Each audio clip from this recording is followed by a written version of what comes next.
Hey guys, Catalyst here, welcome back to the channel. I hope you all are doing well. Well, it's certainly been a long time since I've uploaded on this channel, because like so many of you, I've essentially stopped playing Battlefield altogether, and there hasn't really been any reason for there to be any uploads since early April, so I decided to take a nice long break while I waited for Season 1 and some more updates to come out, and now that Season 1 is here, 8 months after launch, is Season 1 worth it? The short answer is no. The long answer is no. But maybe. It really depends on your personal experience with Battlefield 2042 and when you stopped playing the game, if you did at all.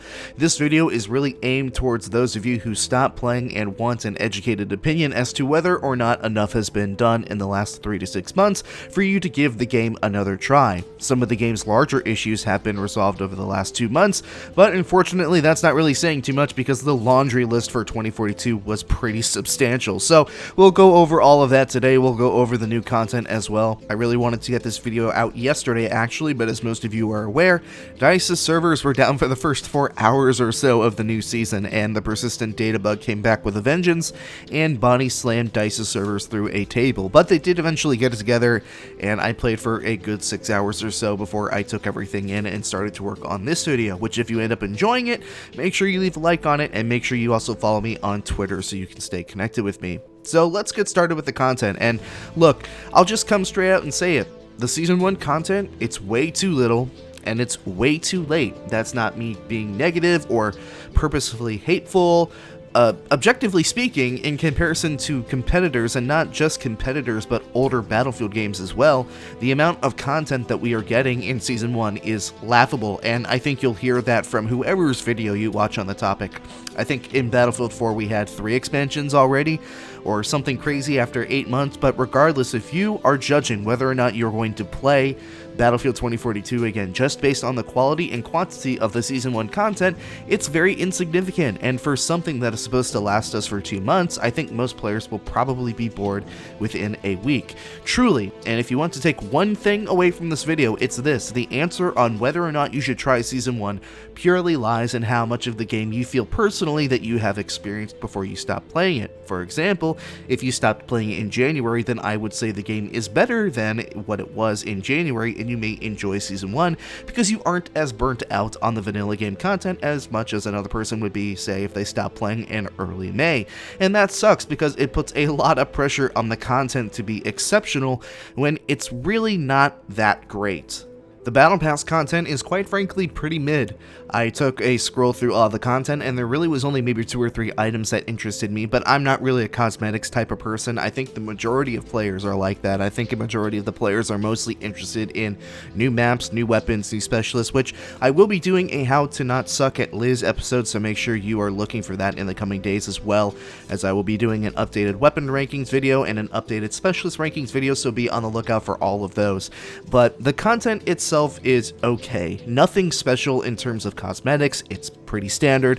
We'll discuss the guns and specialists at another date, mostly because I haven't unlocked the guns yet due to the persistent data bug.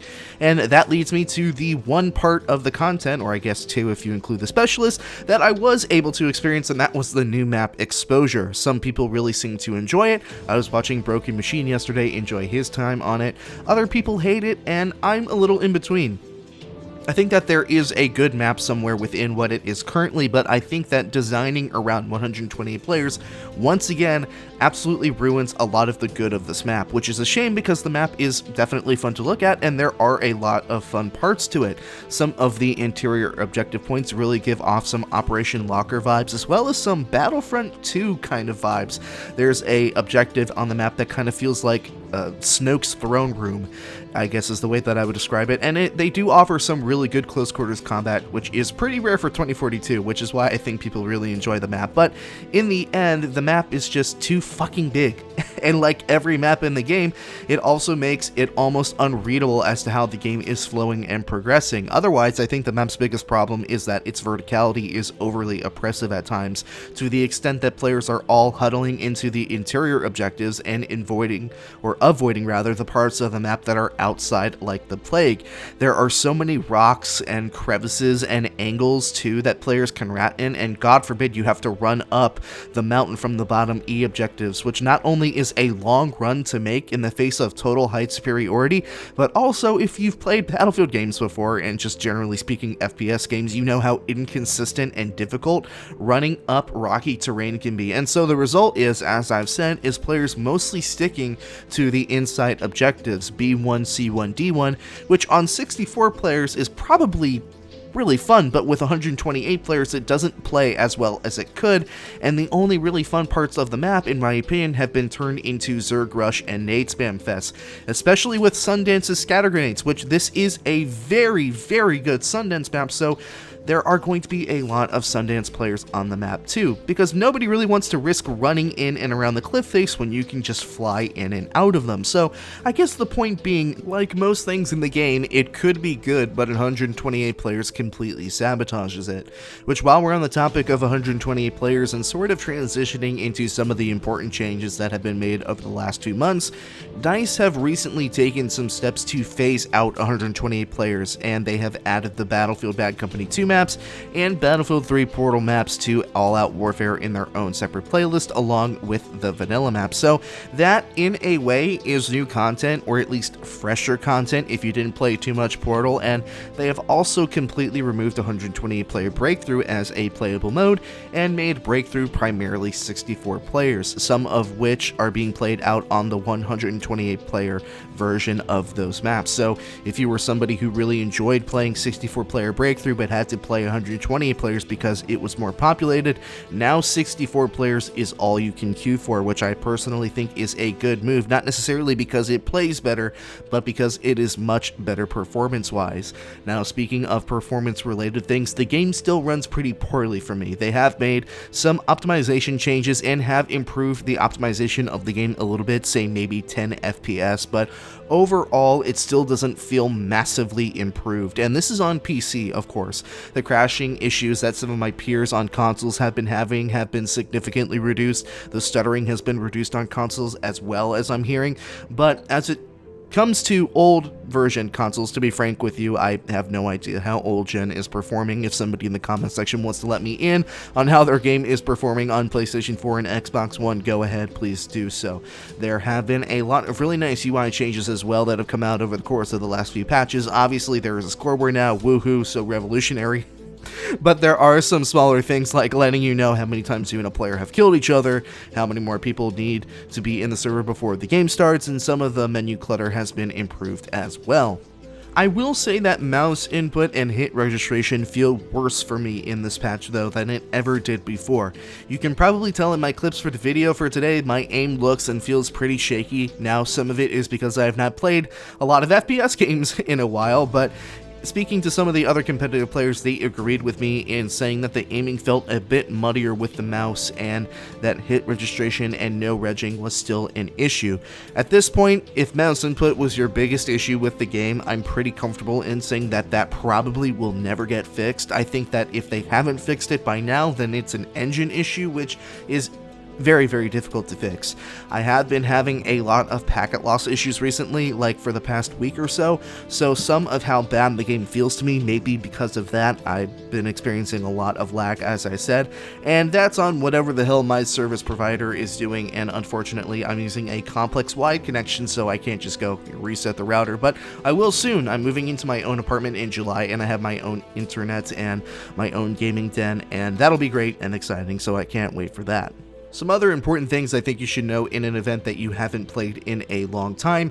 Boris has been nerfed into the ground an update or two ago, to the point where I do not die to Boris turrets whatsoever now, and the Boris turret meta, where there were 4 or 5 turrets looking at you at all times, has finally and thankfully died.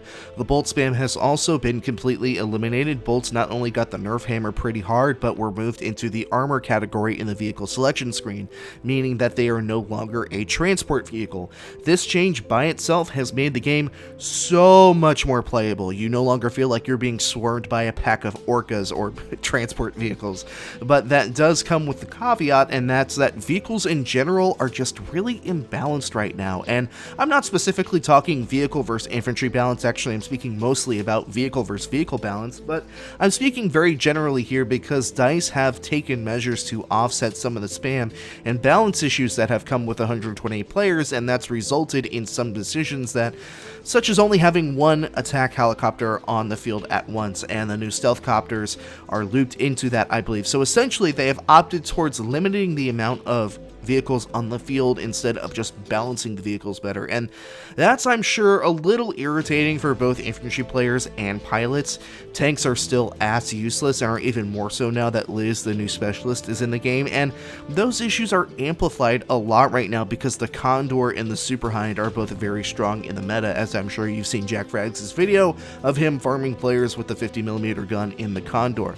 Those two vehicles are very strong against other vehicles as well, so you really feel their presence on the battlefield more now, because of course if there aren't more vehicles trying to kill you, it also means that there aren't as many vehicles trying to help you, and the 50mm cannon can two-shot helicopters, so they might not be that much help really anyway. So vehicles are just a really tough spot right now. They're not as oppressive on infantry, but they're also just kind of not balanced very well, not very well thought through, so hopefully DICE can take some measures to fix that in the upcoming updates.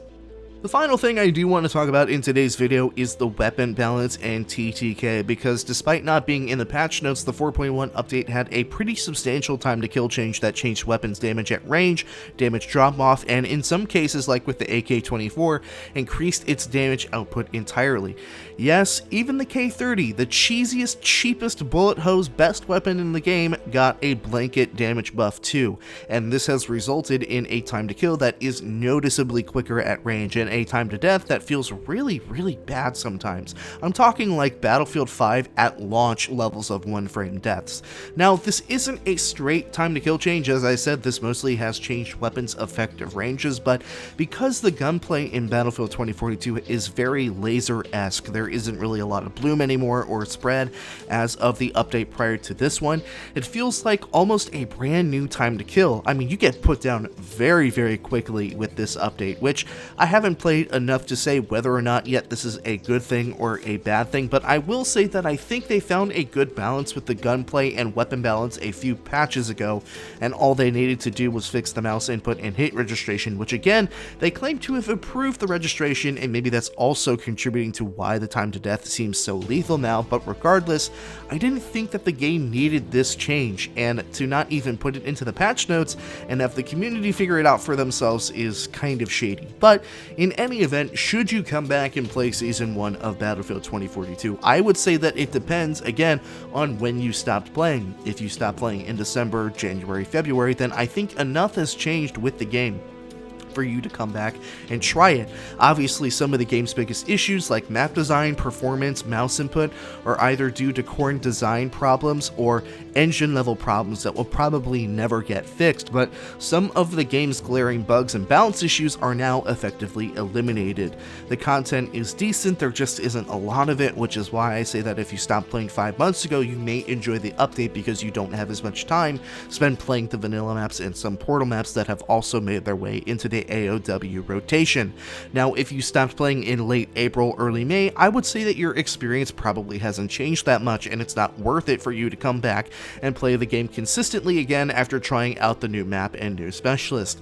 I think the game overall still has a lot of problems, a lot of them in the design philosophy of the game particularly, the biggest of which is that it's not particularly fun, in my opinion, but it certainly isn't quite as disastrous as it used to be, and I think that some of you who stopped playing a while ago might find a second win with the game now.